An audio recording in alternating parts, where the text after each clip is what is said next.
RJD या तेजस्वी जी किसी ऐसे एजेंडे से कोई मतलब नहीं है। उनका एक एजेंडा है परिवार, भाई हो जाए एमएलए, भाई मंत्री हो जाए, बहन हो जाए सांसद, दूसरी बहन भी हो जाए सांसद, लालू जी जब मुख्यमंत्री से इस्तीफा दे तो पत्नी हो जाए मुख्यमंत्री।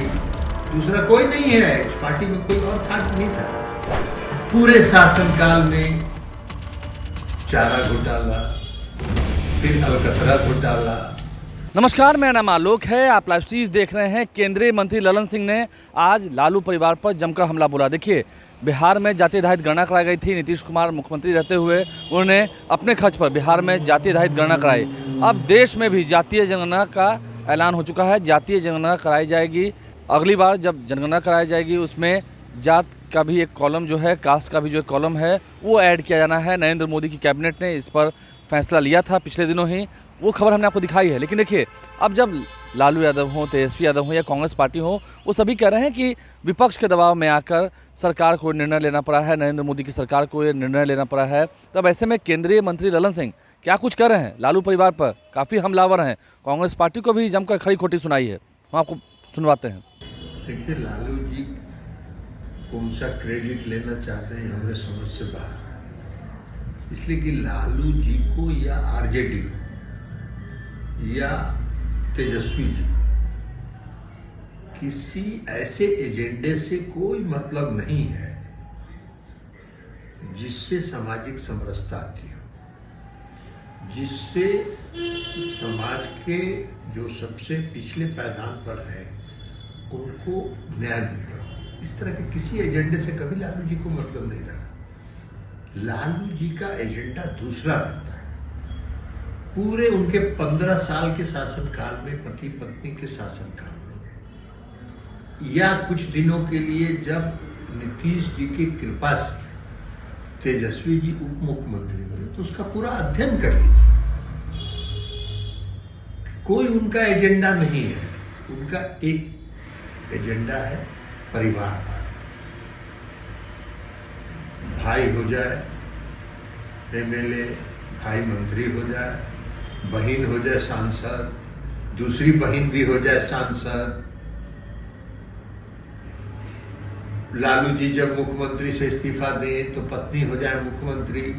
दूसरा कोई नहीं है, इस पार्टी में कोई और था कि नहीं था।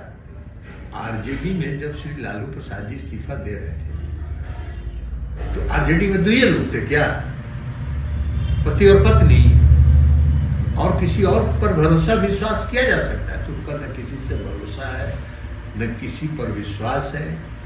परिवारवाद फलता फूलता रहे, ये उनका एजेंडा रहा।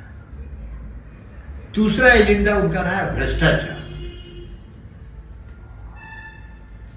पूरे शासनकाल में चारा घोटाला, फिर अलकतरा घोटाला,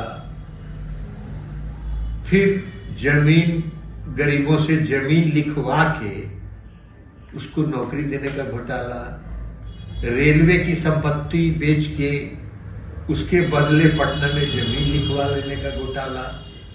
तो भ्रष्टाचार है। तो उनका दूसरा एजेंडा रहा है भ्रष्टाचार। उनका तीसरा एजेंडा रहा है तेजस्वी जी का, जो उसी भ्रष्टाचार से जुड़ा है। भाई, तेजस्वी जी का एजेंडा रहा है, वो कहते हैं कि हम नाबालिग थे जब मेरे नाम से हजारों करोड़ रुपया की संपत्ति आ गई। अरे भैया, कैसे नाबालिग को 1000 करोड़ रुपए की संपत्ति मिल जाती है? इसका कोई, आखिर बिहार की जनता यह भी जानने का हक रखती है ना कि आप अगर कहते हैं कि सामाजिक न्याय आपका एजेंडा है, आपका एजेंडा सामाजिक समरसता है, आपका एजेंडा अगर गरीबों को के उत्थान का एजेंडा है, तो उसका कोई एजेंडा बताइएगा ना। 1000 करोड़ रुपया कैसे आप बना लिए नाबालिग रहते हुए? ये भी तरह का फॉर्मूला ना है भाई। तो ये भी फॉर्मूला को बताइए कि ये फॉर्मूला से हम बन गए 1000 करोड़ के मालिक। आप जरा उनका राज्यसभा का टिकट और काउंसिल का टिकट जो बांटते हैं उसको भी जरा देख लीजिए। हर बार कहीं मुंबई से, तो कभी हरियाणा से, तो कभी वहां से। बिहार में कोई नहीं है क्या वर्कर आरजेडी का? उनका भी एक भ्रष्टाचार का काम कर रहा है। जरा आपसे भी हम कहेंगे कि जरा निष्पक्ष ढंग से बातचीत में जाके उनकी पार्टी के जो एमएलए लोग हैं उनसे भी जरा जाके पूछिए कि जो टिकट पाते हैं वो कितना चढ़ावा चढ़ाते हैं। तो चढ़ावा तो उनका एजेंडा ये सब रहा, उनका एजेंडा ये नहीं रहा। भाई अगर उनका एजेंडा था तो 2004 से 2009 तक। तो केंद्रीय मंत्री ललन सिंह, जब लालू परिवार का नाम आया, तेजस्वी यादव का सवाल आया, तो काफ़ी भड़क उठे हैं। क्या कुछ उन्होंने तंज कसते हुए कहा है, पुरानी बातों की चर्चा की है और याद दिलाया है कि जब आपका ज़माना था, आपका शासन था, उस वक्त क्यों चुप थे, क्यों मौन थे। इस साल बिहार में चुनाव भी होने हैं। नीतीश कुमार ने जो जातीय आधारित गणना कराई, अब देश में भी वही होने जा रहा है। एनडीए की सरकार है, आगे भी रहेगी, ऐसा दावा भी किया है ललन सिंह ने। आपने सुना है। हमारे चैनल को सब्सक्राइब कर लें, साथ साथ फेसबुक पेज भी लाइक करें। धन्यवाद।